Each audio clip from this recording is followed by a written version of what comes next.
একটু স্লো ছিল আমরা যখন ব্যাটিং করেছি, উইকেটটা স্লো অ্যান্ড লো ছিল, ওরকম ছিল না, খুবই সামান্য, বাট এটা অ্যাডজাস্টেবল। এই কেমন পিচ 1 ঘন্টার মধ্যেই পাল্টে গেল।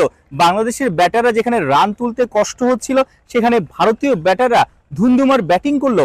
ওয়ানডে কি টি-20 প্রায় সময় আসলে দেশে বিদেশে নানা খেলায় বাংলাদেশের ব্যাটারদের নিয়ে টিম বাংলাদেশ নিয়ে ট্রল হয়, সমালোচনা হয় যে পিচ পাল্টে যায়। আসলে কি তাই?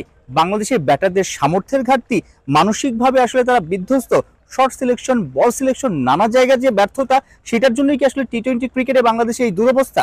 ম্যাচ শেষে কি বলছেন ক্যাপ্টেন নাজমুল শান্ত?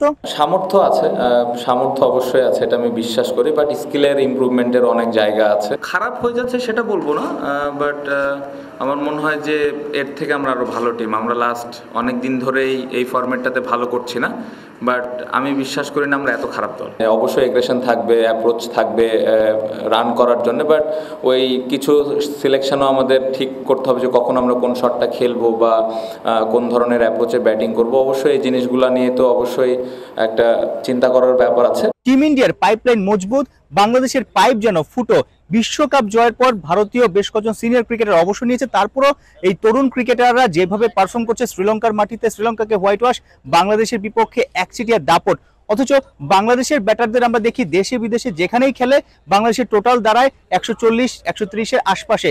যেমন পিচি হোক, স্পিন ফেভারেবল হোক কিংবা ব্যাটিং প্যারাডাইস হোক, কেন রান করতে পারে না? লাস্ট 10 বছর ধরে আমরা এরকমই ব্যাটিং করি, মাঝে মধ্যে হয়তো ভালো ব্যাটিং হচ্ছে। সো এটার জন্য আমাদের হয়তো হোমে যখন আমরা প্র্যাকটিস করি উইকেটের পরিবর্তন কিছু না কিছু একটা জায়গায় পরিবর্তন আনতে হবে, কারণ আমরা যখন হোমে খেলি কিন্তু 140-50-এরই উইকেট হয়। সো ব্যাটসম্যানরা ওইটা জানে কীভাবে করতে হবে, বাট ব্যাটসম্যানরা ওইটা জানে না কীভাবে 180 করা যাবে। সো ওই ধরনের উইকেটে হয়তো আমাদের প্র্যাকটিস করলে আমাদের আরেকটু ইমপ্রুভমেন্ট হবে, বাট আমি উইকেটের শুধু দোষ দিব না, এখানে পাশাপাশি মেন্টালও অনেক ব্যাপার থাকে, স্কিলের অনেক ব্যাপার থাকে। এই ধরনের কথা গেল 10-15 বছর ধরে বিভিন্ন ক্যাপ্টেনরা বলে আসছে। রান না করতে পারলে ব্যাটাররা কিংবা ক্যাপ্টেন ঘরের মাঠের পিচের স্লো টার্নিং উইকেটের উপর দোষ চাপায়। অথচ ঘরের মাঠে যখন সিরিজ হয় তখন কিন্তু সেই রকমের উইকেটেই ক্যাপ্টেন কোচরা চায় যাতে সাকসেস আসে। বাংলাদেশ যদি বিশ্ব মঞ্চে কিংবা বড় বড় সিরিজে দেশের বাইরে গিয়ে সাফল্য পেতে চায়, তাহলে তো আসলে ঘরের মাঠেও ভালো পিচে খেলতে হবে, যাতে করে বোলাররা ব্যাটাররা সেই পিচের জন্য, সেই কন্ডিশনের জন্য পোক্ত হয়। সাইফুল রূপক, 71, গোয়ালিয়র, ভারত।